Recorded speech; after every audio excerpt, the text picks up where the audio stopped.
بسم اللہ الرحمن الرحیم۔ السلام علیکم۔ ہاں جناب، ہم اپنے اس پروگرام کے بھی اب تقریباً آخری مراحل میں ہیں، اور ماہ رمضان بھی ان مرحلوں میں داخل ہو رہا ہے کہ جب ہم پروردگار سے اپنی نجات کے لیے اور اپنے گناہوں کی معافی کے لیے اپنی جو دعائیں ہیں ان کی بھی انتہا تک پہنچ جاتے ہیں، اور ہماری کوشش ہوتی ہے کہ ان جاتے جاتے برکتوں والے دنوں میں ہم جتنی بھی اپنی دعائیں ہیں ان کی قبولیت کے اسباب پیدا کر سکیں، اور پروردگار ہماری عبادتوں کو قبول فرمائے اپنی بارگاہ میں۔ جو بھی ہم نے اس مہینے میں اپنی طرف سے کوشش کی کہ زیادہ سے زیادہ اس کی بارگاہ میں اپنے ہدیات کو پیش کر سکیں، اور صرف اس دنیا میں نہیں کہ جو ہماری دعائیں اس دنیا کے لیے ہیں صرف ان کی قبولیت کے نہیں، بلکہ آخرت کے لیے ہم اپنا سامان جو ہے جو ہمیں یہاں سے تیار کر کے بھیجنا ہوتا ہے، اس سامان کی تیاری کے لیے یہ بہترین وقت ہے۔ اور ہماری کوشش ہونی چاہیے کہ اب یہ جو آخری تقریباً 8 9 10 دن رہ گئے ہیں، اس میں ہم جتنا زیادہ ہو سکے اپنے رب کو، اپنے اللہ کو راضی کرنے کی کوشش کریں۔ اور یہ جو ذکر ہم کر رہے ہیں یہاں پہ انبیاء کرام کا، اس سے بھی ہمیں یہی پتہ چل رہا ہے کہ جب قوموں نے اپنے اللہ کو، اپنے رب کو راضی کرنے کی کوشش کی اور اس کو راضی کر لیا تو رب ذوالجلال نے ان کو اپنی نعمتوں سے مالا مال کر دیا۔ لیکن جہاں قوموں نے ذرا سی بھی ناشکری کا اندازہ ہوا پروردگار کو، اور جہاں ذرا سی بھی زیادہ ناشکری دکھائی، وہاں پہ اللہ کی ذات ان سے ناراض ہو گئی۔ اور صرف یہ بات قوموں تک محدود نہیں ہے، بلکہ اللہ کے جو نبی ہیں، اللہ کے جو پیغمبر ہیں، اللہ ان کی بھی آزمائش لیتا ہے۔ ابھی ہم آپ کو آج کے پروگرام میں تھوڑا سا یہ بھی بتائیں گے کہ کس کس طرح سے پروردگار اپنے انبیاء کی بھی آزمائش لیتا ہے، ان پر بھی مشکلات لاتا ہے، ان پر بھی آزمائش کے لمحے لاتا ہے، کیونکہ وہ دیکھنا چاہتا ہے کہ اس کے یہ نیک بندے اس کو کتنا زیادہ یاد کرتے۔ ابھی ہم نے اپنے پچھلے پروگرامز میں حضرت داؤد علیہ السلام اور حضرت سلیمان علیہ السلام کے حوالے سے آپ کو یہ بتایا تھا کہ وہ کتنا اللہ کا شکر ادا کرتے تھے، اور ان کو پروردگار نے اپنی کتنی زیادہ نعمتوں سے نوازا۔ اسی طرح سے آج بھی ہم دیکھیں گے کہ کس طرح سے اللہ تعالیٰ اپنے انبیاء کی آزمائش کرتا ہے۔ ہم آپ کو بتا رہے تھے کہ بنی اسرائیل ایک ایسی قوم تھی کہ جو بہت زیادہ ناشکری قوم تھی، اور ان کی بہت زیادہ پروردگار نے آزمائش بھی لی، لیکن انہیں سبق بھی حاصل نہیں ہوتا تھا۔ جیسے ہی بہترین ایک وقت گزرتا تھا اور ایک نبی اس دنیا سے جاتے تھے اور پھر بیچ کا وقت آتا تھا تو اس قوم پر زوال آ جاتا تھا۔ ایسے ہی ہوا حضرت سلیمان علیہ السلام کے اس دنیا سے چلے جانے کے بعد دوبارہ سے ایک دفعہ پھر بنی اسرائیل جو ہے وہ مختلف ٹکڑوں میں بٹنے لگے۔ وہ 12 ریاستیں تھیں، 12 قبیلے تھے، اور وہ پھر آپس میں برسر پیکار ہونے لگے، آپس میں جنگ کرنے لگے۔ اور ایک دفعہ پھر اتنے افسوس کی بات یہ ہے کہ ایک دفعہ پھر انہوں نے اللہ کے دین کو بھلا دیا، انہوں نے اللہ کے دین کو بھلا دیا اور دوبارہ سے بت پرستی کی طرف آ گئے۔ یہاں پہ ہم تذکرہ کریں گے اللہ کے ایک ایسے پیغمبر کا جن کا نام ہے حضرت الیاس علیہ السلام، اور یہ وہ اللہ کے پیغمبر ہیں کہ جن پر اللہ تعالیٰ نے قرآن حکیم میں سلام بھیجا ہے۔ اور کیوں یہ سلام بھیجا ہے؟ جو وجہ ہمیں سمجھ میں آتی ہے وہ یہ ہے، ورنہ پروردگار کی بے نیاز ذات ہے، وہ جس کو چاہے اپنے بےحد قریب پائے۔ ہم کوئی سوال کرنے والے نہیں ہوتے ہیں، نہ بنتے ہیں کہ ہم اس کی ذات سے یہ سوال کر سکیں، لیکن ہم ڈھونڈتے ہیں، ہمیں جستجو رہتی ہے کہ اللہ تعالیٰ اپنے ایک نبی پر سلام بھیج رہا ہے۔ تو جو ہمیں خصوصیت حضرت الیاس علیہ السلام کی نظر آتی ہے وہ یہ کہ انہوں نے تن تنہا، بالکل اکیلے، بغیر کسی معجزے کے، بغیر کسی اور مدد کے اس قوم کا مقابلہ کیا جو ایک لمبے عرصے کے لیے اسلام وہاں پر رائج ہو چکا تھا، لیکن اس قوم نے اس کو پھر بھلا دیا اور دوبارہ سے بت پرستی کی طرف چلی گئی۔ اور حضرت الیاس علیہ السلام نے انتہائی زیادہ محنت اور انتہائی مشقت سے اس سرزمین میں دوبارہ سے اللہ کے دین کو قائم کرنے کی کوشش کی، لیکن وہ بہت زیادہ مایوس ہو گئے۔ کیونکہ آپ دیکھیں، میں ابھی جب آپ کو بتاؤں گی یہ فیکٹ تو آپ بچے بھی حیران ہو جائیں گے اور پریشان ہو جائیں گے کہ انسان واقعی کتنا زیادہ ناشکرا ہو سکتا ہے کہ اس کے پاس اتنی بہترین دولت، اتنی بڑی نعمت، اللہ کا نبی آپ کے معاشرے میں ہونا، پیغمبر ہونا، اللہ کا بہترین انسان آپ کے معاشرے میں ہونا ہی سب سے بڑی نعمت ہے۔ لیکن وہ کتنی ناشکری قوم تھی کہ جب حضرت الیاس علیہ السلام نے تبلیغ کی تو پوری قوم میں سے صرف 2 لوگ تھے کہ جنہوں نے ان کے پیغام کو سچ جانا۔ تو حضرت الیاس علیہ السلام بہت زیادہ مایوس ہو گئے اور وہ وہاں سے اس علاقے کو چھوڑ کر وادی سینا میں چلے گئے، اور پھر اس کے بعد ہمیں تاریخ میں کوئی شواہد نہیں ملتے کہ حضرت الیاس علیہ السلام اس کے بعد کہاں گئے، وہ روپوش ہو گئے، اور کب اللہ تعالیٰ نے ان کو اس دنیا سے اٹھا لیا۔ اس میں مختلف روایات ہیں، لیکن یہاں پہ ان کے بعد جن نبی کا ہم تذکرہ کرنا چاہتے ہیں وہ بھی اللہ تعالیٰ کے ایک بہت ہی برگزیدہ اور بزرگ نبی، اور جن کا واقعہ جو ہے وہ قرآن پاک میں خاص طور پر جس کو مینشن کیا گیا، اور یہ پیغمبر اسلام ہے حضرت یونس علیہ السلام۔ حضرت یونس علیہ السلام کا جب میں نام لیتی ہوں تو کسی کے ذہن میں کوئی چیز آتی ہے؟ حضرت یونس علیہ السلام کو مچھلی کے پیٹ میں چلے گئے اور پھر انہیں زندہ جو ہے وہ واپس بھی اس نے اگل دیا۔ بالکل صحیح ہے جناب، مچھلی کا ذہن میں تصور آتا ہے کہ ایک بہت بڑی مچھلی کا ذکر ہے حضرت یونس علیہ السلام کے قصے میں۔ حضرت یونس علیہ السلام کا تعلق بنی اسرائیل سے ہی تھا، اور وہ یروشلم کے شہر کے رہنے والے تھے۔ ہم نے یروشلم کا ذکر کیا تھا نا، جو شہر حضرت داؤد علیہ السلام نے آباد کیا تھا، وہ وہاں کے رہنے والے تھے۔ لیکن اللہ تعالیٰ نے جب انہیں مبعوث فرمایا تو ایک قوم تھی جو ایک شہر تھا نینوا،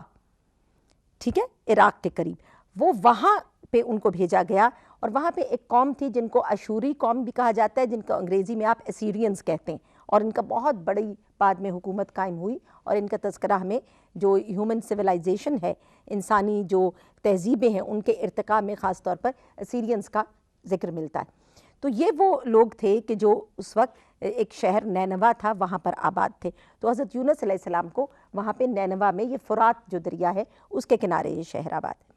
تو وہاں پر ان کو بھیجا گیا مبعوث فرما کے، اور ان کی وہاں پہ جا کے تبلیغ کرنے کو کہا گیا، کیونکہ وہ قوم جو ہے وہ بھی بت پرست تھی۔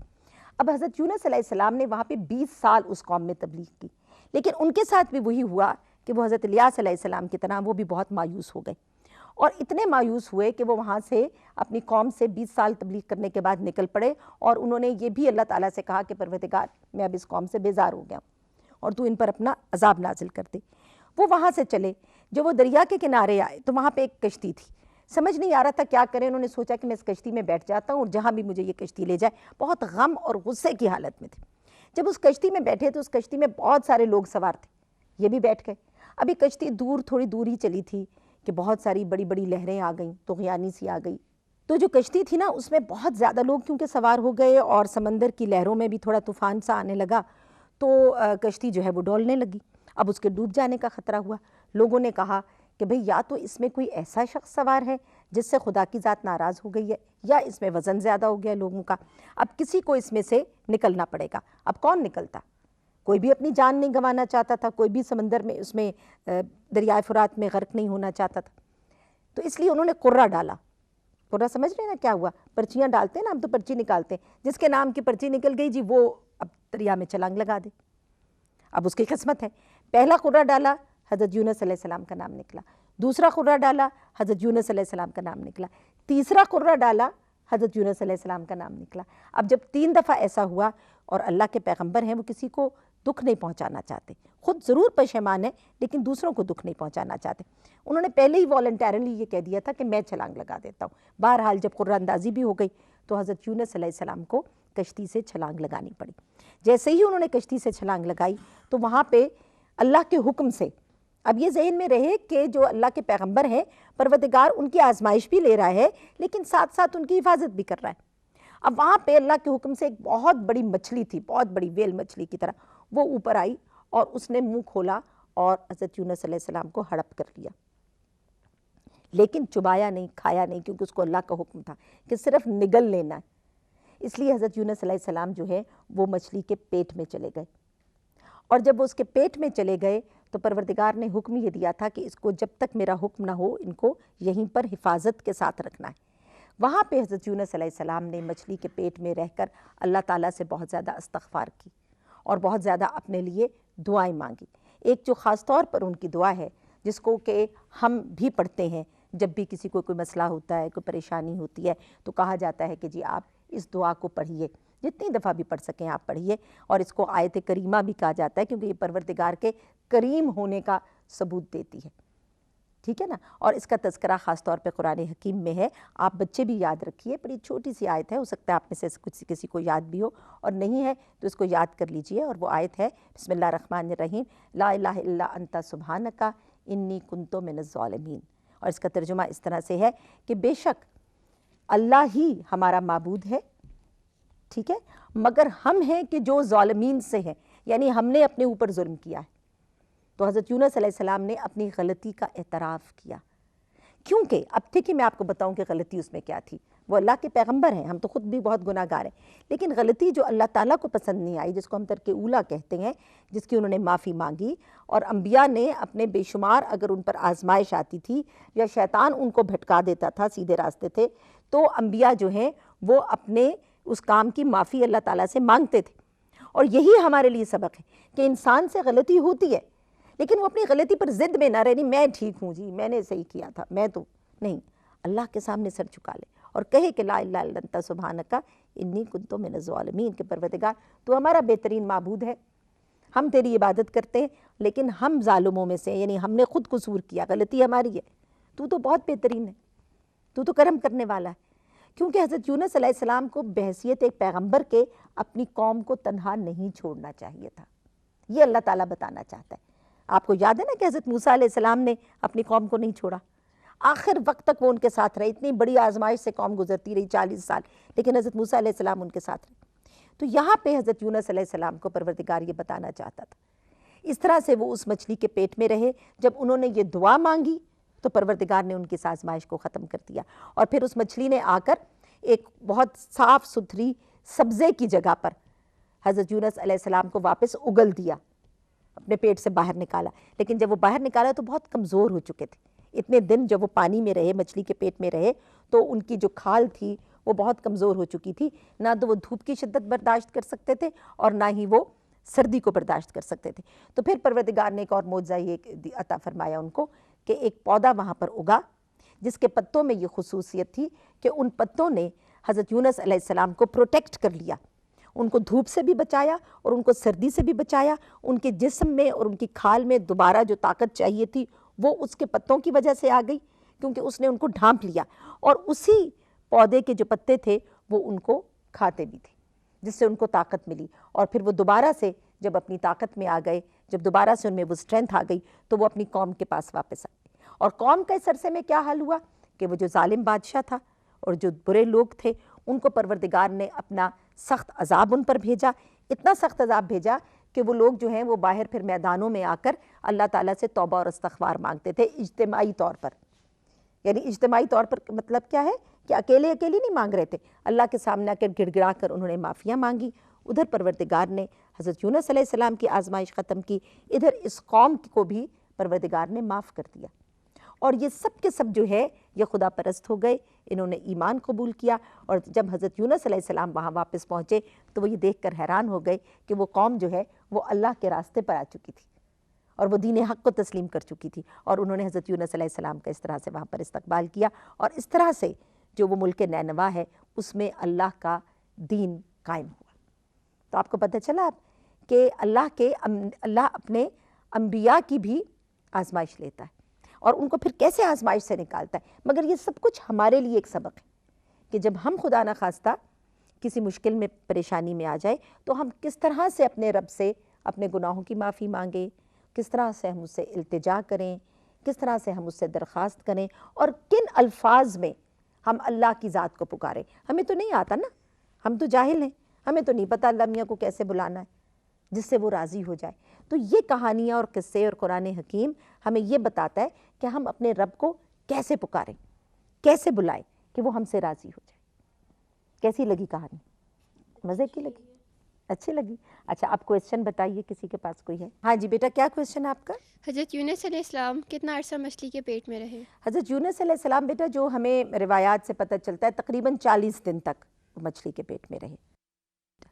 میرا کوشچن یہ، جو حضرت یونس کی جو قوم تھی، اللہ تعالیٰ نے ہر قوم کو، جتنے بھی انبیاء گزرے ان سب کی قوم کو اتنی نعمتیں عطا کی، پھر بھی وہ بگڑتے کیوں تھے؟ جب بھی انبیاء ان کو کہتے تو وہ گزر جاتے، تو پھر سے وہ کیوں بگڑتے؟ بیٹا بات یہ ہے کہ یہاں سے پتہ چلتا ہے کہ جو انسان ہے نا وہ بہت ایک عجیب و غریب سی چیز ہے، یعنی آپ اس کو اتنی ساری نعمتیں عطا فرماتے ہیں، اور آپ جو انبیاء ہیں اور اللہ تعالیٰ ان کو اتنی ساری نعمتیں عطا فرماتے ہیں۔ ابھی بھی آپ دیکھیے، ہم سب کو بھی آپ دیکھیے نا، اللہ میاں نے ہمیں کتنا کچھ دیا ہوا ہے، لیکن ہم میں سے کتنے لوگ ہیں جو اپنے نبی صلی اللہ علیہ وآلہ وسلم کی سنت پر عمل کرتے ہوئے اور ان کے عمل کو دیکھتے ہوئے، جس طرح سے انہوں نے زندگی گزاری آپ صلی اللہ علیہ وسلم نے، ہمارے نبی نے، تو ہم کتنے لوگ ہیں کہ جو ان کی زندگی سے فائدہ اٹھاتے ہیں اور ان کی جو ہم سنت کی کہانیاں اور ان کے جو واقعات سنتے ہیں، ان کی صبر کی کہانیاں سنتے ہیں، ابھی ہم اپنے پیارے نبی صلی اللہ علیہ وآلہ وسلم کے واقعات کا ذکر بھی آپ سے کریں گے، تو ہم اصلی جو ہماری تعلیمات ہیں ہمارے نبی کی، ہم خود ان سے کتنا دور ہیں۔ ایک رمضان کے مہینے میں ہم سمجھتے ہیں کہ بس سارے گناہ بخشے گئے، ساری نجات بھی مل گئی، ساری نعمتیں بھی ہم نے سمیٹ لیں، ایسا ہی ہے نا۔ رمضان آتا ہے، روزے رکھتے ہیں، نمازیں پڑھتے ہیں، بڑے بھاگ بھاگ کے جا رہے ہوتے ہیں مسجدوں میں، اس کے بعد پھر واپس پھر بھول جاتے ہیں۔ اگر آپ اپنی قوم کا بھی تجزیہ کریں تو ایسا ہی ہے، اور وہ قومیں جو ہیں وہ کچھ تھوڑی سی زیادہ اوبیسلی کچھ زیادہ جاہل تھیں۔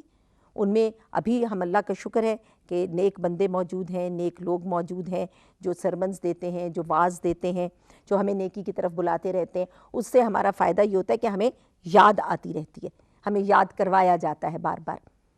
لیکن یہ ہے کہ اس زمانے میں تو یہ تھا نا کہ فاصلے اتنے زیادہ تھے، ڈسٹینسز تھے، ایسے میڈیا نہیں تھا۔ اب ہم یہ باتیں کر رہے ہیں اور ہمیں امید ہے کہ آپ یہ بچے یہ باتیں نہیں بھولیں گے،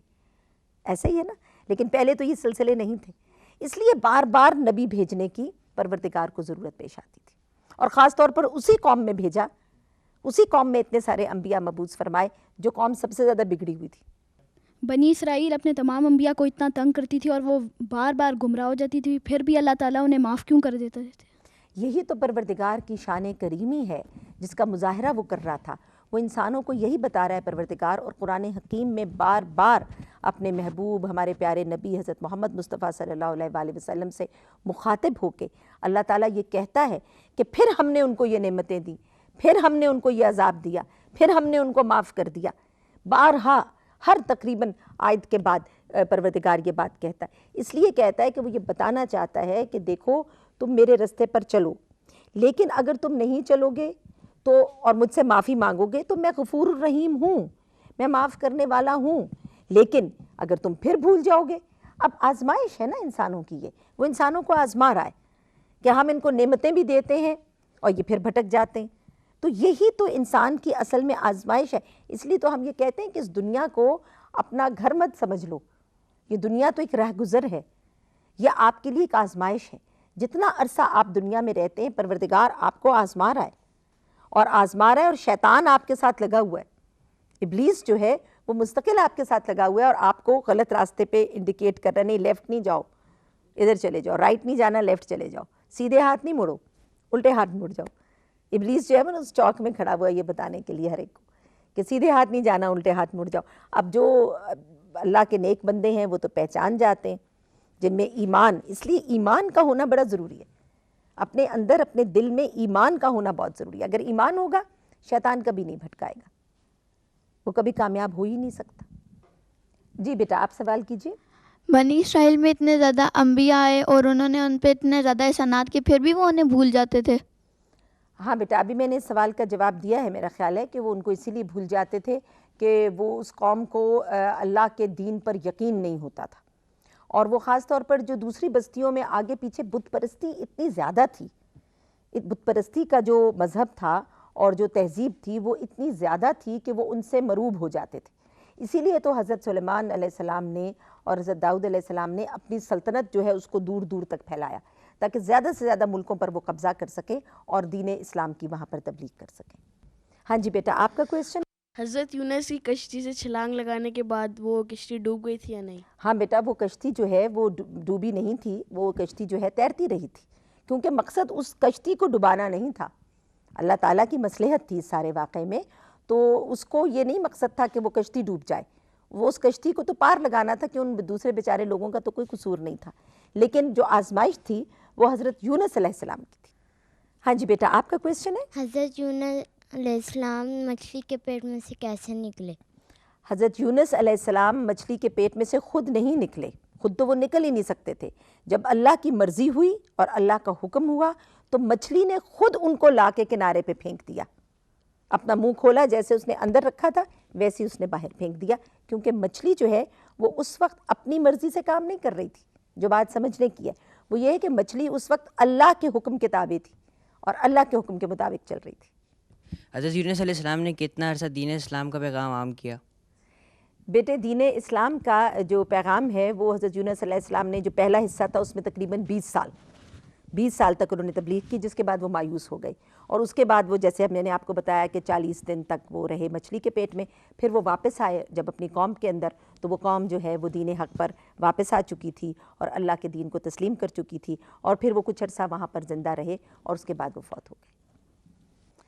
جی، تو ہمارے آج کے پروگرام میں جو ہم نے واقعہ ابھی یہاں ڈسکس کیا، بلکہ بچوں نے بہت سارے سوال بھی کیے، اس لیے کہ یہ واقعات ہی ایسے ہیں کہ جن کو آپ جتنا زیادہ سنتے جاتے ہیں اتنا زیادہ تجسس پیدا ہوتا جاتا ہے، اتنے زیادہ آپ کے ذہن میں سوال آتے ہیں. اور ہمارا مقصد بھی اس پروگرام کا یہی ہے کہ آپ نہ صرف یہ کہ ان واقعات کو سنیں، بلکہ مزید ان کی کھوج میں لگ جائیں. اور کھوج کو پانے کے لیے آپ صرف یہ نہیں ہے کہ بہترین کتابیں ضرور پڑھیے، تفسیر کی کتابیں پڑھیے، بلکہ ساتھ ساتھ جو سب سے زیادہ فائدہ آپ کو پہنچے گا وہ یہ ہے کہ قرآن حکیم کا مطالعہ کیجیے. ایک ہوتا ہے قرآن کو پڑھنا، ایک ہوتا ہے قرآن کا مطالعہ کرنا. دونوں چیزوں میں فرق ہے، اور اس کو ذہن میں رکھیے. پڑھنے کا مطلب ہے کہ بس آپ پڑھ دیا آپ نے اور خوش ہو گئے کہ ہم نے پڑھ لیا قرآن. ایک ہے قرآن کا مطالعہ کرنا، یعنی اس کو سمجھ کے پڑھنا،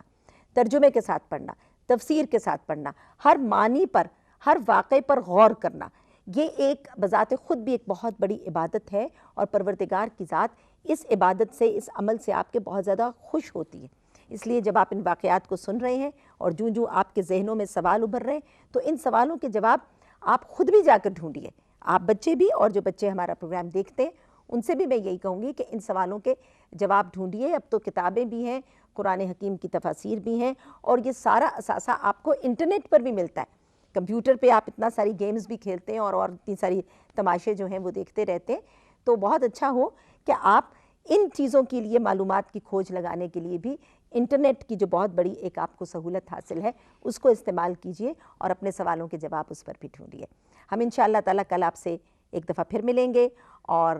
اس کے ساتھ ہی ہم آپ کو ایک نئی کہانی، ایک نیا قصہ، ایک نیا رخ دکھائیں گے دین اسلام کی تبلیغ کا. تب تک کے لیے ہمیں اجازت دیجیے. اللہ حافظ.